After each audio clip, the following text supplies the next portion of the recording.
Market Fantasy, the world's second greatest Bronze Age era comic book podcast. Joining me, as always, is new Michael, Kevin Jank. For the love of God, won't somebody tell me if California is sinking or not? That's all I want to know. Is California sinking? That's the question asked in this week's issue. Yeah. Aquaman 53 from 1970. And I believe the creators here are Steve Skeates is the writer and Jim Aparo is the artist. And Wait, that question asked a lot. It's used more than the thing says it's clobbering time in any probably 3 issues of Fantastic Four. It's like on the cover, I think it's the title of the issue, and it's again brought back at the end of the issue. It's never answered, Nope. and there's really no reason why it's framed this way at all, really, because yeah, it seems like it was all a trick, but I don't know what the framing device has to do with it, because that was not a trick, so I don't know. Yeah, none of that happened. We'll get into that in a minute. But before we get into the Aquaman, let's remind everybody, if you're watching us on YouTube, please like and subscribe. I think we picked up a couple subscribers. I believe we're up to 129 now. So inching ever closer to the magical mark of 500, which seems unlikely it'll ever happen. Someday. I'll be honest. I'm getting tired. You know, I'm just getting tired. Just in general. Oh, no. Just of life. Yeah. Yes. Yeah. I'm tired, boss. So I don't know. We'll see. But Aquaman, that's got a new movie coming out, right, Jank? New Aquaman. Yeah. I'm sure everyone's excited. Even though I think the box office tracking has been terrible, but I actually did not, no. I know that one did pretty well, like surprisingly well, but I never saw it. Really just didn't have any interest. I know it stars a guy that looks like Roman Reigns. Yeah. That's all I know about. Yeah, Jason Momoa. That's all I know. Unless there's a wrestling connection, I don't know anything. So, Mr. Lisa Bonet. Oh, is that who that is? All right. So anyway, Aquaman, the comic book, he was one of Mike L's favorites. And we did an Aquaman issue back a couple of years back where we did the whole history of Aquaman and everything. So, yeah, we're not going to do all that again. But let's just... Does it have to do with, like, the Aqua Baby getting kidnapped or something like that? Aqua Baby died, I think, right? Or no, oh, he did shit. Well, I think he got kidnapped or... Because remember, Aquaman had to fight Aqualad or something to the death. Yeah. Because Aqua Baby was in a bubble or something. It's all very weird. But, so Aquaman, do you know his real name or his alter ego or whatever? His other name? Arthur Curry. That's right, Arthur Curry. Yeah. Strange. How do you know that? I mean, I know some basics. His favorite food. He's one of the mainstays of DC's, Justice League. You gotta at least know their identities. I don't know his likes and dislikes or turn-ons or anything. Well, here's one for you. His favorite food. Fish sticks. That's odd, right? You don't think that's very odd. Yeah. That's weird. Yeah. His first appearance, More Fun Comics, issue 73, 1941, created by Mort Weisinger and Paul Norris. And he is the son of a human lighthouse keeper and the Queen of Atlantis. So again, a very similar backstory to Namor. Very similar. Yeah. Yes. Although was Namor a human lady and an Atlantean fella? That could be. That sounds more right. Yeah, I can't remember. But anyway.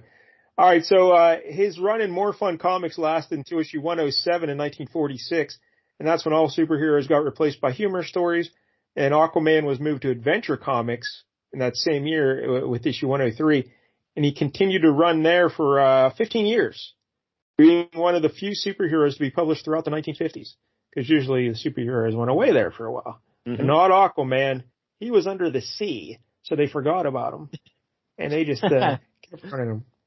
And in 1961, he had a 4-issue run in Showcase, issues 30 through 33. And this marked the first time Aquaman was ever featured on a cover. So I guess in those other books, he was just a backup story or whatever. And the Aquaman backup features in Adventure Comics ended with issue 284. And then they moved to Detective Comics with issue 293. And that lasted until issue 300. And then Aquaman got his first solo series in 1961. And that's what we're reading here today. And it lasted 56 issues until 1971. So we're right at the end of this one. And there's a 3-year hiatus. Aquaman went away for a while. The world just said, all right, we've had enough Aquaman now. Go away. But then he came back in the pages of Adventure Comics. And then this series picked up its numbering. And it ran with issue 57. And it ran, I think, into only 63 or so. And then it died. And then he went back to Adventure Comics. And that was basically the pattern for the rest of his existence. He would start an Adventure Comics. He'd get a series. It would run like 10, 12 issues, get canceled. And he'd come back. It wasn't until I think he had a pretty significant run in like the late 90s, early 2000s where he had his own run, his own series again. But there were several. That's so weird. You would think he would have his own series. Like, he seems like one of the big ones, the big guns over there. So yeah, there were a few failed attempts to give him his own series, and they never really lasted. So, because at some point people were just like, he talks to fish. Yeah, he does. Like the fish do all the work. I know. Who's this guy? He's a slave master of fish. Yeah. No one wants to see that. Yeah. So, all right, what else do we need to know about the people in this book? Black Manta. This is one of his... Oh, what a fearsome villain. I was on the edge of my seat the whole time. I was very disappointed in Black Manta in this book. We'll get into it.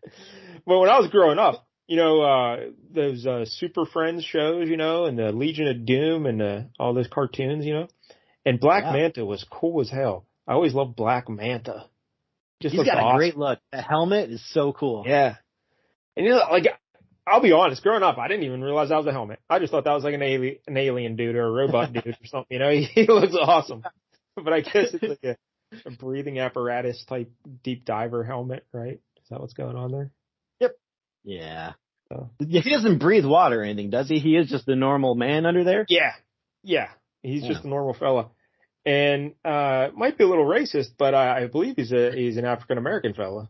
So they call him Black Manta. Yeah. What's going on there? That's a little, I don't know. But the time. His first appearance was Aquaman 35, 1967, created by Bob Haney and Nick Cardy. So this is one of the earlier appearances of Black Manta. Now, again, like DC, all these characters have so many backstories that it's confusing. Yeah.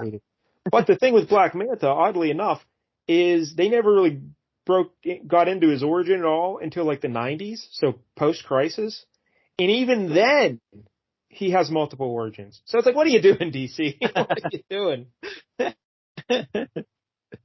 Oh, boy. Like, even in just the 90s, are we talking about then New 52 and all that stuff? When they started giving him...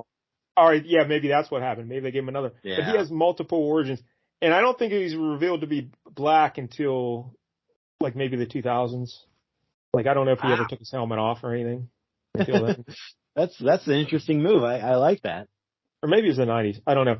But anyway, earlier, like in the early run, it was just thought of that he was some mercenary treasure hunter kind of guy going through the deep sea, and he hated Aquaman. Just wanted to kill Aquaman. So I think his first origin was that he was a child who was kidnapped and was forced to serve on a pirate ship because, those pirate ships are popular. And while he was there on the pirate ship, he saw Aquaman one day out jumping around with his dolphin buddies, having fun, a real fun time out there in the ocean. And he was like trying to wave to Aquaman, like, "Hey, save me, Aquaman! I'm trapped here by some filthy pirates." And Aquaman just kept frolicking around with his dolphin pals, and so he became bitter towards Aquaman. You know what? I'm kind of on his side. That was a dick move, Aquaman. Maybe quit playing grab ass and go save this kid. Yeah, go save Black Manta. Well, yeah, Black Manta's great. It's just like an all black outfit, kind of like a manta ray is I guess what they're going for, right? And he's got like a big black diving helmet with big red eyes on it. And he's just awesome. Big fan of Black Manta. Yeah.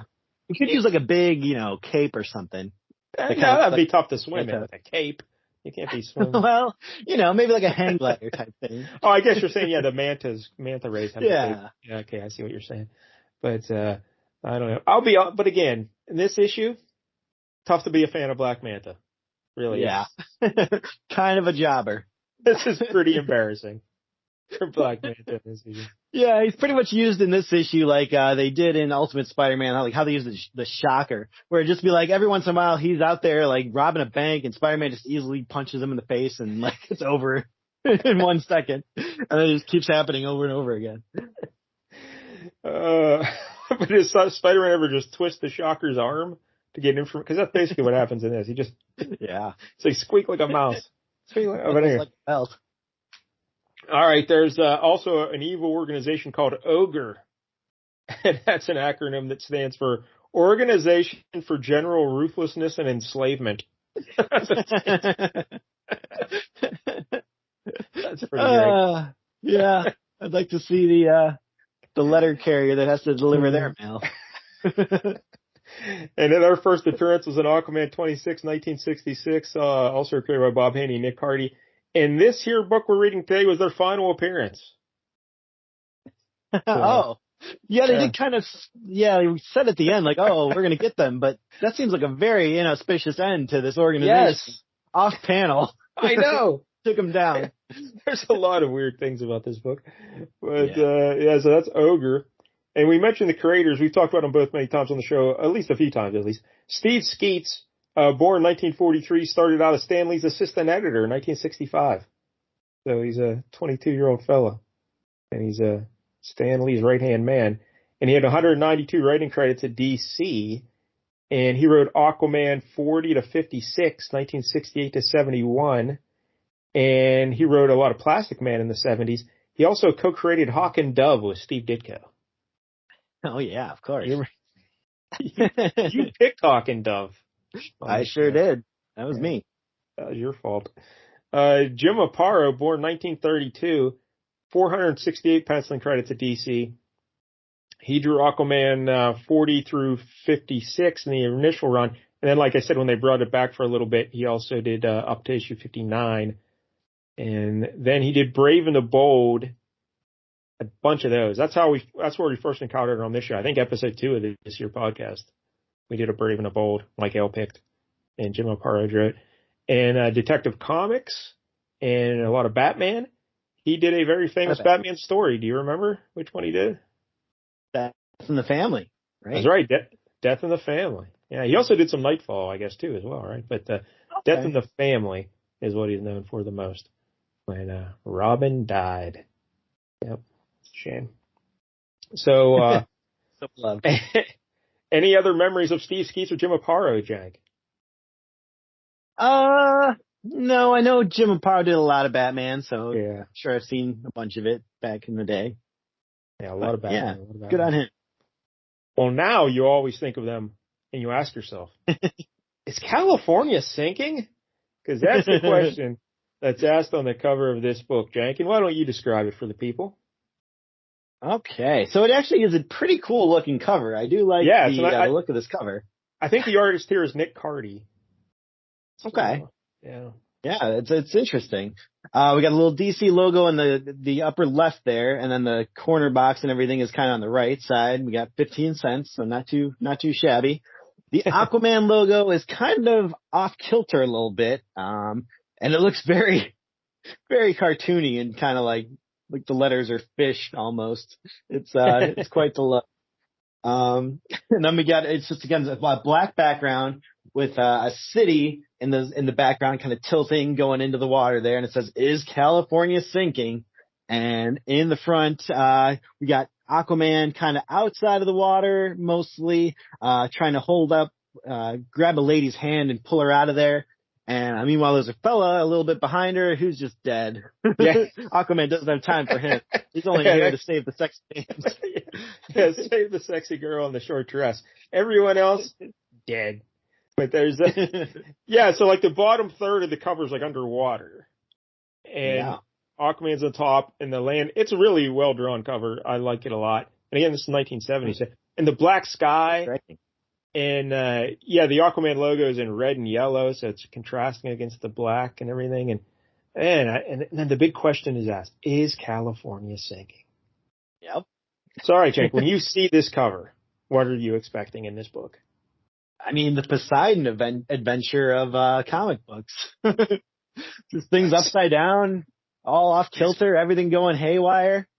California is sinking into the ocean. Aquaman has to stop it. He has to save it, but none of that happens at all. There's nothing. He's got to rally all the fish. Hey, go fish everybody out of the water. Like, everybody grab a fish, we'll pull you to the surface. No, nothing like that. Everybody grab a fish. And we should mention, again, this is 1970. Now, this show is technically a Bronze Age era comic book podcast. We do books from 70s and 80s. But technically, the Bronze Age doesn't span all 20 years there. So really the Bronze Age doesn't start, I think, until like a year and a half after this or so. Mm-hmm. With that famous Green Arrow, Green Lantern drug story, right? That's technically usually considered the first issue. Yeah, I think Mike L tried to say that that's Superman. No, Mike L's full of crap. Mike L became like a TV reporter instead of a newspaper man. Yeah.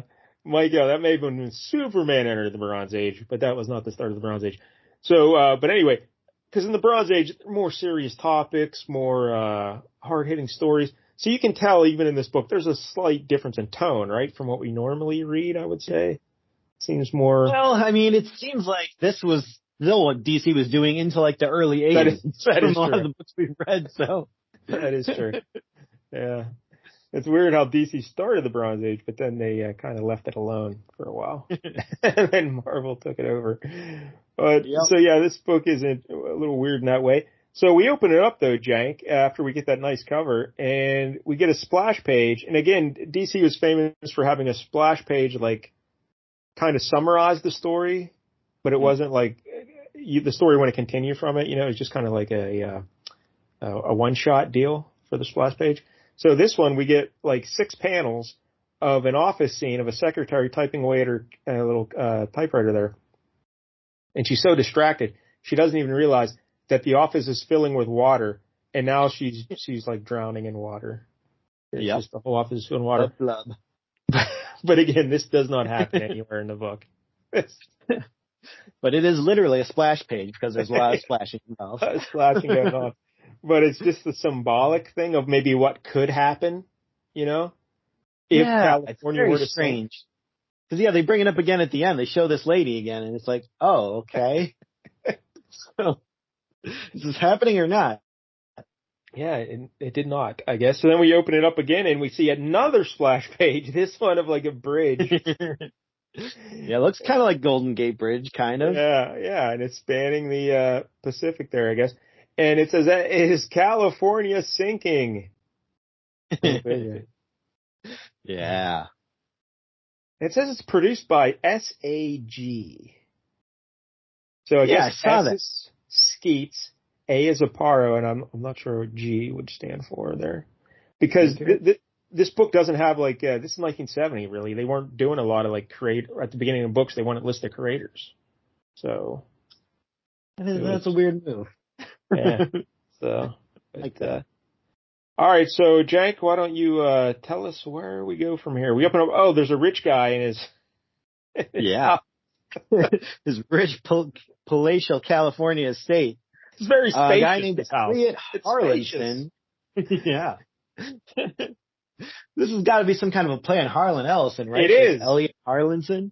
Yeah, it is. And this guy's popped up, I guess, in an issue as Justice League or so. But yeah, they based it on Harlan Ellison, who also was a big comic book fan, and he wrote some comics. But this Harlan Ellison fella, he's a famous writer, sci-fi, some mystery, I guess. I never read any of his stuff.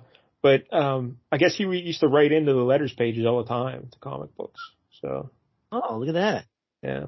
I believe recently when they were doing Batman 66 comics, they did a lost episode that was never filmed that I believe Harlan Ellison wrote featuring Two-Face. Oh, nice. So yeah, that was cool. Yeah, so he's a big comic. So yeah, this guy is based on him, and he's like a slightly overweight older guy with a really short white hair in this book. Yeah. Yeah. So I don't know if that's what Harlan Ellison looked like, but it's what this guy looks like. And he's got a foxy blonde girlfriend. Mm-hmm. Who's much younger. Yeah, he should be a lot more concerned with her rather than this rich palatial California estate. He loves his house. And he's all right, go ahead, take it away, super Jake. rich. I feel like he could easily move the house. Yes. But, he's talking to some guy. He's like, oh, I spent millions on this place. And, the girlfriend's just like, hey, don't get excited. You got that ulcer. And he's like, why is this happening? And the guy he's talking to is like some shady guy in like a suit and sunglasses. He's like, well, the greatest mystics of our age have predicted that soon Atlantis will rise. And when it does, California will sink to the ocean floor. Like, no. It's the way nature balances itself. If Atlantis rises, California's got to sink. It's just the way it is, Because Atlantis is definitely the same size as California. And he tells the guy, he goes, and I'm a scientist, so don't question me, because I'm a scientist. And I have a degree in science. And this guy is terrified. And he's not terrified that California is going to sink and millions of people are going to die. He's just worried about his spacious house. He loves his house. He keeps describing it as a spacious house. I love it. I can't lose my house. So, but he's like, well, you could buy an A-bomb and use it to make sure that Atlantis doesn't rise. He's like, an A-bomb? And he's like, oh, you're rich enough. You can buy one, can't you? He's like, yeah, I guess I could. This, again, much easier than moving your house. I'll just go pick up an A-bomb on the way home. Yeah. Put it in the trunk. We'll drive out. So it's like, all right, I'll buy an A-bomb. And you're telling me if we buy this A-bomb and we blow up Atlantis, that it will not rise, California will not sink, and I will save my spacious house? And he's like, yes, that's exactly what will happen. And he's like, okay, sign me up. I'm in. Anything to save my home. So now we cut outside, and that shady guy's walking out, and he sees another even shadier looking guy. He's got a little Pendleton mustache, so he's smoking a cigarette. He's smoking a dart, so this guy's in trouble. Yeah. And he's like, we got to read the dialogue here. So he's like, how'd it go, man? Groovy. Harlanson bought the story. He actually thinks I'm from some scientific committee. He's going to buy the bomb. And these guys are from Ogre, that evil group that favors general ruthlessness and enslavement. That's these fellas right here. Yeah, apparently they're very well dressed for a secret criminal organization. Like, they don't have crazy green pajamas like Hydra or something like that, or beekeeper suits like AIM. They just wear like dapper suits. Yeah, and little hats, kind of Don Draper-ish. Yeah, in a way, right back. But like colored. Like one's green, one's like really very red, and stuff like that. And I like how their whole plan, this Ogre group, was, all right, let's just go talk to this millionaire. We'll tell him we're a scientist. Atlantis is sinking. He needs to buy an A-bomb. That's our plan. That's the extent of it. Mm-hmm. That's no fancy charts or graphs. No ID or anything. Just walk in, knock on his door, say, hey, I'm a scientist. California's sinking. And they're like, oh my God, what can we do? You gotta get an A-bomb. You gotta get an A-bomb. Because Ogre, they hate Aquaman, Yeah. So, but they don't have the resources. Thorn in their side. They don't have the resources to buy an A-bomb. Like, they need to get this guy to buy it for them. So, that's the plan. Yeah, genius. So again, California is not sinking at all. There is nothing going on. Like, there's no reasons for that lady's office to be filled with water on that splash page. Nope. California is not sinking. Not one. But also, that was supposed to be them telling him, like, this is what's coming. Just picture a lady in her office, and it fills up with water. So now we cut, this is 2 weeks later, and the narration tells us that this scene you just witnessed took place 2 weeks ago. Now, as we bring our story up to date, let us join Harlanson and the two men from Ogre, whom we now find on the Florida coast. Yeah, we don't need that really for the narration. I don't know if we need that kind of narration. But yeah, they're on a dock, and they're looking out. Harlanson has got a submarine loaded with an A-bomb. And he's ready to go bomb the shit out of Atlantis. That's what he wants to do. When you're a wealthy old businessman, of course what you're going to do is get on the sub with your hot girlfriend. You don't have people that can do this. This is a mission for you. I have to accompany this mission with my attractive 20-year younger girlfriend. She needs to be coming on the ship with us. All right, so now they're ready to launch their little mission on Atlantis, and then we cut to Aquaman. He's underwater. He's undersea. I guess they're in the headquarters down in Atlantis. I don't know. They're inside somewhere. But I guess everything's filled with water, so it really doesn't matter if you're inside, right? I mean, yeah, it's all water. Yeah, why even have a ship? But he's talking over some loudspeaker that's broadcasting out into the waters, and he's like, "Hey, Black Manta, what do you think you're doing down here, buddy?" You know? And we see Black Manta, and he's like, Black Manta has a scheme too, you know? Yeah. Because I guess Ogre guys they were talking about it where let's see. But if you must know, the big boys contacted one of Aquaman's old foes, Black Manta. They didn't tell him about the bomb, but they did supply him with a certain weapon with which the fool thinks he can defeat Aquaman. So even they don't believe in Black Manta here. It's like, because whatever. The big question was, how are we going to know that Aquaman's in Atlantis? You know, he could be out, gallivanting around the world with the Justice League or something. And they're like, well, what we're going to do is we're going to pay Black Manta to go down and fight Aquaman. And while he's fighting Aquaman, we're going to bomb Atlantis. So we're going to kill Aquaman, Black Manta, and a whole bunch of fish. All right? And Black Manta doesn't know this. So he's getting tricked. But yeah, they gave him this super duper deluxe weapon. So Black Manta is very confident that he can beat Aquaman now that he has this weapon. Yep. I'll be able to fend them off quite easily with this. Aquaman's like, that? A single weapon against a whole army of fish? Because again, Aquaman doesn't say, I'm going to come out there and beat the hell out of you, Black Manta. He says, I'm going to order my fish to beat you up. This Aquaman's a real What a lazy sack of shit. So Aquaman thinks it over, and he's like, he says he has a weapon that can destroy all my fish friends. Well, you know what? I'll risk it. I'll play his game. I got more where they came from. And if these ones die, guess what? More fish sticks for me. Yeah. So he does his little mind communication, telepathic beams, little circles that pop out of his head. They always show. And he's controlling all his fish to attack Black Manta. So all these fish swarm Black Manta. And Black Manta uses his weapon. It's like a little ray gun. And he shoots all the fish. But the fish don't die. It looks like a flamethrower. But yeah, it's really like underwater flamethrower. And the fish don't die or anything. They just start swimming away. Yeah. And Aquaman's like, what? My fish, they're going to be broke my mind control over these fish. Yes. He freed my slaves. What? I can't have that. He said, so basically in this story, Black Manta is Abraham Lincoln. And Aquaman is the South. But Aquaman is very upset. So he's like, all right, enough of this, Black Manta. So he goes, what is that? And Black Manta says, this gun here, it scrambles their brains or something. Mm-hmm. So it blocks their telepathic control of the fish. Yeah, because they can't form coherent thoughts. Yeah.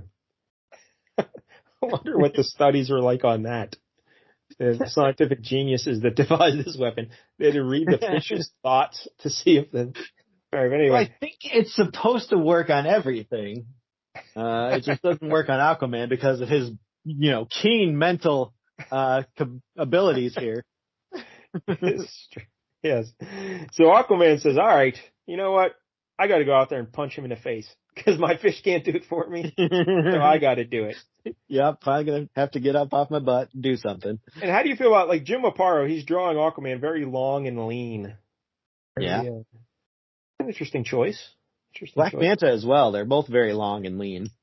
What I don't like, if you go back to that page where Black Manta is standing there holding up the weapon, and Aparo is doing something, and it's on both Aquaman and Black Manta. It's it almost looks like they have a bunch of little golf balls over in their stomach. Underneath their costume. These aren't abs. Yeah. They're just random shapes. They have Rorschach tests on their abdomen. Yeah, I don't know what he was going for there, but it doesn't work. All right, so Aquaman flies out to confront Black Manta, and now we see the submarine with Harlinson and his submarine captain guy. And like you said, his girlfriend is there. And Harlinson doesn't even like dress up in like a submarine commander outfit or anything. He's just wearing a normal shirt and pants. And he's bossing them around. And they're like, all right, we got to blow up Atlantis. Get ready. Now we come back to Aquaman, and he's going in to fight Black Manta. But Black Manta's like, you idiot. I got this weapon that can scramble your brain. You're powerless against me. So he shoots it at Aquaman. But Jank, what happens? Well, he just keeps on going swimming, swims right at him still, and punches him right in the face. Because you can't scramble Aquaman's mind. You know? Yeah. He's too busy controlling everybody else's mind. He's got a steel will. So he just starts beating the hell out of Black Manta. And again, look at all those little, like, what's going on there at their ribs, their abs, and even Aquaman's back. He's got on the back too, yeah. I don't know what that's about. Hideously scarred. Yeah. Like, either Jim Aparo at this point in his career had no concept of human anatomy, and he thought that was a thing that happened. But, so Aquaman, he just grabs Black Manta, he just twists his arm behind his back, and he's like, call your men off, or you'll be minus one arm. And Black Manta, what a little wimp this guy is. He just, and then Aqualad says, don't worry, we already got the guys. Aqualad and his pals already, that's a lot of that happens in this book. Where things that would seem to be fun to watch already happened. And they just tell you that it happened. Yeah. Aqualad, I guess you're useful, but I don't know. I haven't seen proof, so. So now we see the submarine. It's getting closer there. You know, we're finally getting close to Atlantis. And then Aquaman says, I don't wish to hold you, Manta. So I suggest you gather your men together and get out of here as quickly as possible. I'll keep this here weapon safe. I'll keep this weapon here for safety's sake. And Black Manta's like, no, this can't be happening. They said I'd have nothing to worry about. Aqualad, hold this weapon. And then he's like, they? Who are you talking about? Was someone in on this with you? And Aquaman gets pissed about this. Like, he is so outraged. Like, just a second ago, he was just going to let Black Manta go. You know, he's just going to let go. Wait, someone was in this with you? How dare you, Black Manta?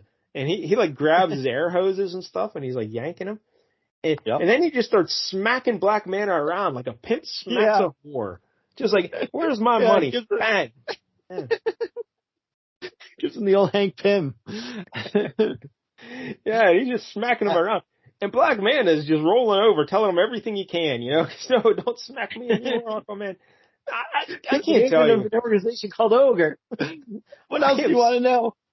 I am so disappointed in Black Manta. I thought he was a badass. He is a gutless little weasel, this Black Manta. He's 10-ply. Aquaman's just smacking him around. And so, he spills his guts. Now, Aquaman, he has to leap into action. So what he decides, again, look at the back of Aquaman there when he's slapping. What's going on, Jim Aparo? I don't understand. It's topographical. Yes. I don't know what's happening in Black Manta. Anyway, so Aquaman says, all right, Aqualad, you stay here and guard Black Manta. I got to go find out who these other people are, these ogres. So Aquaman's idea is to just swim around the ocean. Like, he has no tips like, oh yeah, they're coming to bomb Atlantis. Nothing like that. Just, I work for this group. Oh, and he's like, I want to go swim around the ocean to see if anything's out of the ordinary. You know, I'm just going to keep an eye out on this ocean. So that's what he does. If I was him, I would start with Atlantis. Like, there's not much else down here that would really be of value. But again, would you leave Black Manta? You're being guarded by Aqualad? Really, Black Manta? When you go back to the Legion of Doom, do you really want to tell Solomon Grundy and Lex Luthor and all your pals that, Aquaman slapped me around, and then Aqualad held me hostage? Really? The boy. Come on. That's pretty embarrassing. What are we doing, Black Manta? This is horrible. He really invested a lot in that gun and really had no other backup plan. So now we come back to the surface world and we see the two guys from Ogre, and they're just sitting on the dock, and they're like, why are we even here? Like, why don't we just go home? And they're like, no, we have to wait here to make sure that Harlinson doesn't chicken out. We got to wait sure there's a big explosion. We have to make sure that there's an A-bomb going off somewhere in the ocean. We have to make sure. So while they're there, though, Jank, who pops up? Some government agents pop up, and they start shooting at them. There's a big shootout. Everybody's shooting every direction. One of them shoots one of the bad guys, and he's like, "Got him. That's one down." The other guy's like, "Good work. The president would be proud of you." That was very, very useful. You got to give your partner some affirmation, otherwise he'll crumble. So these ogre guys, they also just start singing like canaries, right? Well, you made your move too late, Fuzz. You may have caught up to us, but you can't stop the plan. It's too late for that. Any second now, all of Atlantis will be destroyed, and Aquaman will be finished too. And baby, you just ain't going to be able to do a thing about it. Yeah, these two bad guys from Ogre, they call each other baby a lot. Yeah. I guess that was just slang of the day and not an indication of a deeper personal relationship. But so now we cut under the ocean again, and we see Aquaman swimming after the sub, and Aquaman can't do it himself, so he has to use his mental powers. He calls up a big giant squid. Yeah, giant squid. The squid leaps into action, and he tackles the sub there, and he's just holding on to the sub with his squid arms. It's pretty great. It's a good panel. And Harlinson in the sub, he's like, "Hey, let's get us out of here," And the captain's like, "I can't do anything. There's a giant squid holding us. What do you want me to do? Look at the size of that squid. I can't do anything." What part of giant squid did you not understand? But Harlinson is so angry, he's going into like a little fit there, and he backs up into a lever, and he hits some lever by accident, and the captain's like, "Oh my God, what'd you do? Don't hit that lever." And he's like, "What?" He's like, "Well, that drops the atomic bomb." So he dropped the bomb out of the bottom of the sub. And, I like that when, as they're having their fight, Harlinson says, "You act like you don't care what happens to my beautiful spacious home." Yes. My beautiful spacious home. We have to save my beautiful spacious home. So the bomb goes out of the bottom of the submarine. Aquaman's just swimming by, and he's looks like a bomb dropping out of that submarine. It looks like an A-bomb. I better do something. I guess I should get over there. Yeah, like, this is where it confuses me. Like, you've got a giant squid right there. How about you just go, make the giant squid grab it with one of his tentacles? Have him eat the A-bomb. You don't care what happens to the squid. What do you care? Just another one of your slaves. So he's going to swim after the A-bomb to do something to it. I don't know. What's he going to do? You're Aquaman. What are you going to do with the A-bomb? He's like, "I got to get it in time." And he's swimming after it, but he can't get there, Jank. And we see the A-bomb bounce along the bottom of the ocean, and it doesn't detonate. It doesn't go off. Nope. There was nothing in this thing, just a shell, I guess. I don't think there's no nuke. They didn't even put a bomb in it. And the captain there in the submarine's like, "I guess it was a dud." And Harlinson, "A dud? How dare they give me a dud? I paid good money for that A-bomb." Even though if the A-bomb goes off, they're dead. But he's like, "I don't care. I paid good money for that A-bomb." And his girlfriend's like, "Oh, come on, Elliot. Will you please just cool it?" But he's flipping out. He wanted his A-bomb to go off and kill them all. And when we switch around here, or when we switch pages, we see like DC is asking their readers like a survey. Yeah. Like back in 1970, this is how you did those annoying online surveys. You just put it into the comic book, and you told the kids to cut it out of the comic book and mail it back to you. So, yeah, probably not the smartest idea. But they're asking them a bunch of questions like, "I got this comic at Check One, supermarket or chain store, newsstand, gift shop / stationery store, drugstore, from a friend, parentheses, or enemy, other." And there's a line, you can fill it in. How many people do you think were buying comic books at stationery stores? Do you think that was a... I'm going to guess not too many. Did your parents buy it for you, or did you get it yourself? How many comics do you buy a month? What did you do with your free time last week? That's a little personal. Where do your parents keep their valuables? What time are your parents home? Did it? Do you have a dog or any alarm systems at the house? When do you watch TV the most? What TV programs do you like? Man, it's like 2 pages of questions. DC, mind your own damn business. What are your 2 favorites at breakfast? What do you care? Comics have Aquaman bacon? Comics have helped me in check 1. English and spelling, reading, science, history, or current events. Yeah, comic books really helped me in science. They really taught me a lot. At least they didn't put math on there. Then it would be like, well, definitely no one's ever learned math from comic books. What do you think of the ads in this comic, in the comic mags, they call them? I like to read them most of the time. I don't read them. Yeah. So yeah, this is quite the survey here from DC. All right, so now we get an epilogue, Jank, and we see Aquaman up on the dock with the feds. Aqualad's there as well, because Aquaman likes to hang out with little boys, I guess. And just like that, that was a thing at DC. Every year I'd hang out with a little boy. Yeah, everybody had to have a teen sidekick. Yeah. And so he's talking to the feds, and he's like, hey there, feds.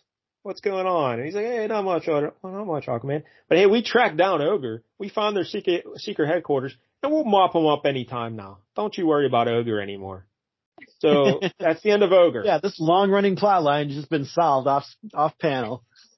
Great. And the throwaway comment by some unknown federal agent. This guy doesn't even have a name, It's just some federal agent. None of this was about locating Ogre's secret headquarters. That was never something that was shown. Like, that was not part of this. In fact, these feds say, yeah, we've been watching them for a while. And that A-bomb, it wasn't just a dud by accident. We actually had one of our agents inside. And that hot blonde girlfriend of Elliot Harlinson, it was actually a fed. She was an undercover agent. And it was her job to have sex with Elliot Harlinson for months. So she's getting hazard pay. Because I guess they just knew that Ogre would approach him at some point in time.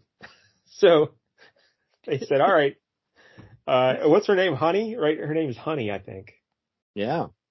And they're like, all right, honey, you got to go sleep with Elliot Harlinson for a very long time, just on the off chance that one of these Ogre guys are going to show up and tell them that they're scientists and that Atlantis is rising and California sinking and they need an A-bomb. Are you good? Are you cool with that? Yeah, I guess. All right. Hopefully they showed up like the next day. Yeah. The part that really makes no sense then is, why did they even go on the submarine? Like, once they saw those guys at the dock, that's when you arrest them and you take them in, and we wouldn't have had an issue otherwise. You had to have an issue. But yeah, they knew that that Ellison was going to go buy, or Harlan, whatever his name is in this, Harlinson, was going to go buy an A-bomb. So they sold him a dud A-bomb. They sold him a fake A-bomb. And yeah, none of it makes any sense. Because really, why is Aquaman even in this book? What does he do exactly? Yeah, it's very unsatisfying. I guess he beat the hell out of Black Manta, but that seems very easy. So. He made Black Manta his bitch. But other than that, there's really no point to any of this. And so then Aquaman, he didn't take down Ogre, just these random, feds did. So he really didn't do a whole lot here. So Aquaman and Aqualad are going to jump back into the old ocean there. And, but then he says, hey, the Fed guy says, hey, but you still haven't told us what'd you do about Black Manta? And he says, we let him go. The way I figured it, knowing it had been used was enough punishment for him. It certainly took his ego down a few pegs. I let him go and put him on the street and told him to come back for at least $200. So I could smack him around again if he doesn't have my money. That's like, so Aquaman's the worst. Mikey will love this guy. All right, so him and Aqualad just jump in the ocean. They're swimming around, and doesn't Aqualad say something? Oh, he's like, hey, Aquaman, what if Atlantis were to rise to the surface? What would we do? Would that really sink California? Because if it does rise, what do we do? Will our people be able to adjust to becoming air breathing, to becoming surface dwellers? And then Aquaman says, I don't know, but I want to worry about it now. Most predictions say it won't be until way after the year 2000 that Atlantis will reach this. So we have plenty of time to make plans. Oof. Yeah. The far-flung future of 2000. We are so old, Jake. We're 23 years past that. Still no Atlantis. Atlantis. This should have been a storyline. They should have followed up in DC. I know. So then our story's done, but now we get another little half a page panel of a callback to the first page of the typist secretary typing away in her office, filling up with water, and now she's underwater, blub, blub. And it says, and so our story ends. Yet, one question remains unanswered. Is California sinking?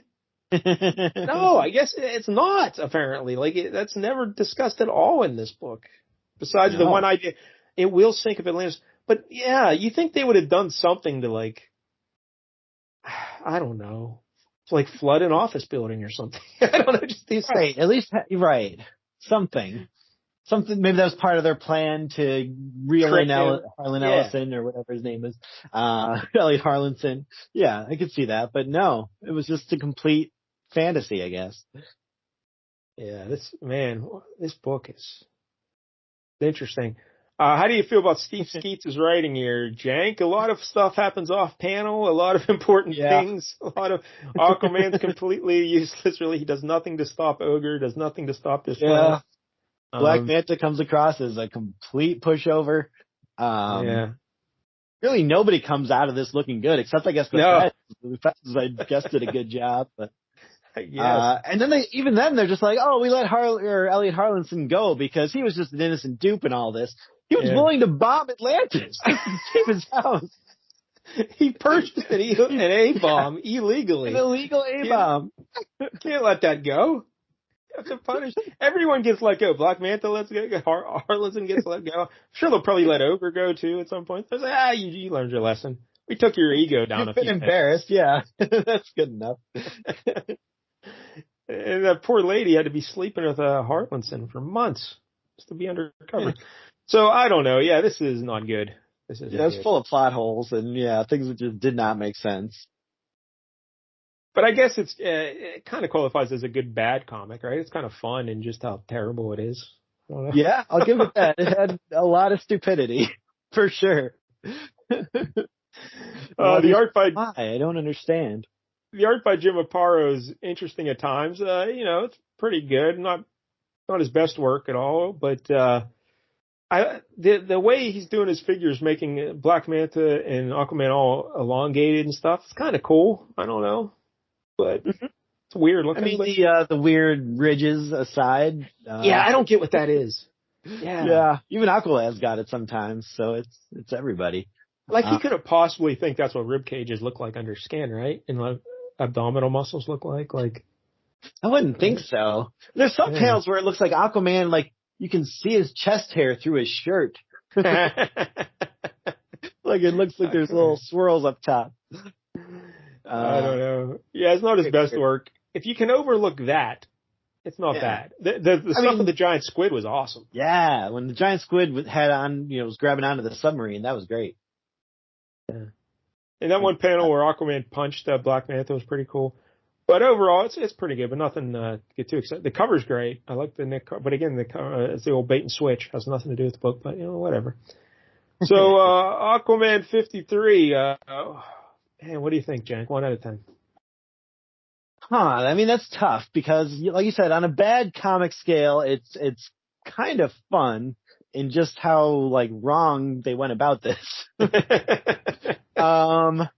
But realistically, I don't think I can give it more than a 4. That seems right. Yeah. It was not terrible to read or anything like that. It was a fun enough time because I was constantly, flabbergasted at the choices they made. Yeah. But man, just Black Manta. So disappointed. I was looking forward to reading some Black Manta because I thought, oh, this guy's badass. Nope. This is not what they chose to adapt for the movie. Although DC never made this was. That would be so great if this is the movie. And there's just a scene of Aquaman slapping him around. Yeah, so disappointing in Black Manta. All right, so there it is, Aquaman 53 from 1970. What do you got for us next week, Jack? All right, so next week will be our last episode before Christmas. Oh, no. Another Mike L. tradition, Aquaman and Christmas with the superheroes. Is that what we're doing?